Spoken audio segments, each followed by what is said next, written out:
Saudara Kepala Staf Kepresidenan Muldoko meminta masyarakat jangan terlalu khawatir menyikapi revisi Undang-Undang TNI. Muldoko bilang TNI sudah melakukan reformasi internal, di antaranya soal struktur sehingga mantan Panglima itu menjamin sudah tidak ada lagi dui fungsi TNI. Sementara soal kemungkinan TNI boleh berbisnis jika dimasukkan dalam revisi undang-undang, Muldoko berpendapat dirinya pribadi tidak setuju TNI berbisnis karena semestinya berfokus pada profesionalitas tugas utama. Reformasi internal TNI itu ada 3 ya. 1, struktur. Struktur yang berkaitan dengan dui fungsi tidak ada. Jadi ya, tolong nggak usah terlalu berlebihan untuk khawatir ya, bahwa kami para TNI berkomitmen betul-betul ingin menjadi profesional. Kalau dulu TNI memiliki yayasan, akhirnya lembaga-lembaga yayasan yang cenderung digunakan untuk alat bisnis sudah tidak ada lagi di TNI. Saya secara pribadi tidak setuju TNI boleh bisnis. Nanti gimana urusan kerjaannya? TNI profesional. Anggota Komisi 1 DPR RI fraksi Partai Golkar, Dev Laksono menilai usulan penghapusan pasal terkait larangan prajurit aktif TNI berbisnis harus dikaji secara mendalam. Menurutnya, dampak rencana pencabutan aturan berbisnis terhadap tugas dan fungsi TNI harus dipertimbangkan matang, termasuk mengkaji daftar inventarisasi masalah. Bila mana situasi hari ini memang sudah tidak membutuhkan pasal tersebut, dikarenakan situasinya sudah memberikan perlindungan baik dalam sisi usaha ataupun juga kepastian kepada prajurit TNI sendiri, nah maka itu perlu kita dalami lagi. Nah, jadi sebelum kita melangkah lebih lanjut, kita dalami dulu DIM-nya itu seperti apa. Kalau perlu kita buat diskusi khusus kah, atau buat pembahasan khusus, atau dilengkapi juga dengan naskah akademik di mana memastikan bahwa dengan mengizinkan prajurit TNI untuk berbisnis itu tidak akan ada dampak-dampak negatif kepada tugas-tugas mereka menjalankan fungsinya dalam menjaga kedaulatan negara.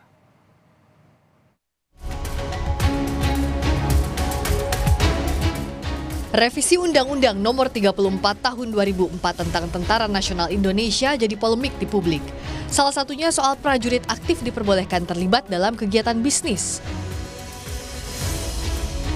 Saat acara dengar pendapat publik soal RUU TNI Polri yang diselenggarakan Kementerian Koordinator Bidang Politik Hukum dan Keamanan Kemenko Polhukam di Jakarta, Kamis 11 Juli, Kepala Badan Pembinaan Hukum Kababinkum TNI, Laksamana Muda Kresno Buntoro menyarankan pasal soal larangan prajurit berbisnis dicabut. Sarannya kan juga pasal 39. Ini mungkin kontroversial, tapi Bapak Ibu, istri saya itu punya warung di rumah, buka warung. Kalau ini diterapkan, maka saya kena hukuman.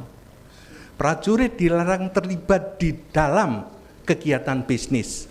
Istri saya, itu aku kan pasti nggak mau terlibat, aku nganter belanja dan sebagainya. Ini kalau saya diperiksa, saya bisa kena. Oleh karena itu kita sarankan ini dibuang. Driver saya setelah nganter saya, kebetulan saya dapat driver supir sekarang ini. Dia selesai maghrib, itu kadang-kadang atau Sabtu Minggu itu dia ngojek, dia melakukan bisnis, masa nggak boleh kayak gitu? Pasal 39 Undang-Undang TNI melarang prajurit terlibat dalam kegiatan menjadi anggota partai politik, kegiatan politik praktis, kegiatan bisnis, dan poin 4 larangan atas kegiatan untuk dipilih menjadi anggota legislatif dalam pemilihan umum dan jabatan politis lainnya. Presiden Joko Widodo enggan menanggapi isu terkait revisi Undang-Undang TNI. Jokowi meminta wartawan menanyakan hal itu ke parlemen dan kementerian terkait. Kelompok sipil menilai itu revisi UU-nya bermasalah.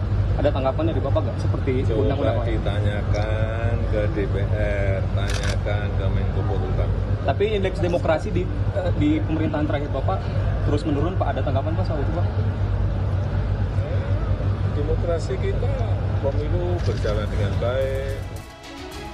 Kritik datang dari pakar hukum Bivitri Susanti yang menilai jika kesejahteraan yang jadi masalah, semestinya pemerintah memperbaiki sistem, bukan mengubah pasal soal larangan TNI berbisnis.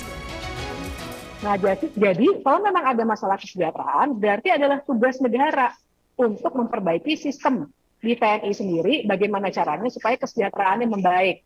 Lebih ke situ sebenarnya jalan keluarnya, ketimbang mencabut ketentuan mengenai larangan bisnis. Karena kalau mencabut ketentuan mengenai larangan bisnis, kekhawatirannya adalah nanti akan lebih banyak lagi jenis-jenis yang tidak bisa kita antisipasi sekarang, dan akhirnya menjadi legal, dan akhirnya juga akan menimbulkan banyak sekali permasalahan. Karena yang saya katakan.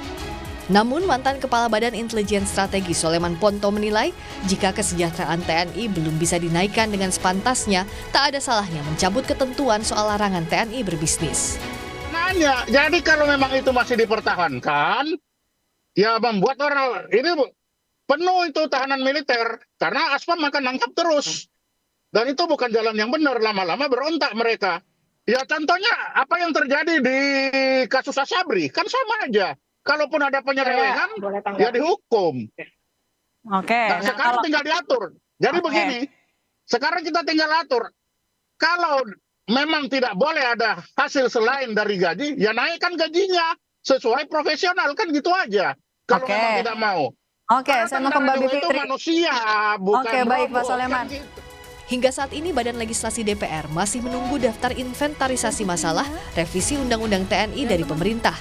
Revisi Undang-Undang TNI menjadi inisiatif DPR. Tim Liputan Kompas TV.